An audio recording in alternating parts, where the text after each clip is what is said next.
ಬಿಸಿ ಬಿಸಿ ಗರೈ ready. Thank you so much. ಚೆನ್ನಾಗಿದೆ, ಹಲಸಿನ ಹಣ್ಣಿನ ಫ್ಲೇವರ್ ಕರೆಕ್ಟಾಗಿ ಸಿಗ್ತಾ ಇದೆ. ನೀವು ಹೇಳಿದ್ರಿ ಬೆಲ್ಲ ತುಂಬ ಕುದಿಸ್ಬೇಕು ಅಂತ.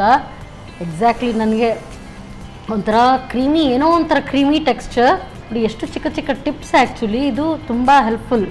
ತಯಾರಿಸುವ ವಿಧಾನ: ಮೊದಲಿಗೆ ನೆನೆಸಿದ ಗೋಡಂಬಿಯನ್ನು ಸ್ವಲ್ಪ ನೀರು ಹಾಕಿ ರುಬ್ಬಿಟ್ಟುಕೊಳ್ಳಿ. ತೆಂಗಿನ ಹಾಲನ್ನು ತೆಗೆದಿಟ್ಟುಕೊಳ್ಳಿ. ಬಾಣಲಿಗೆ ಸ್ವಲ್ಪ ತುಪ್ಪ ಹಾಕಿ ಬಿಸಿ ಮಾಡಿಕೊಂಡು ಹಲಸಿನ ಹಣ್ಣಿನ ಸೊಳೆಯನ್ನು ಹಸಿ ವಾಸನೆ ಹೋಗುವವರೆಗೂ ಹುರಿಯಿರಿ. ತೆಂಗಿನ ತೆಳು ಹಾಲು, ಗೋಡಂಬಿ ಪೇಸ್ಟ್, ಬೆಲ್ಲ ಹಾಕಿ ಕುದಿಸಿ. ತೆಂಗಿನ ದಪ್ಪನೆಯ ಹಾಲು ಹಾಕಿ ಬೇಯಿಸಿ.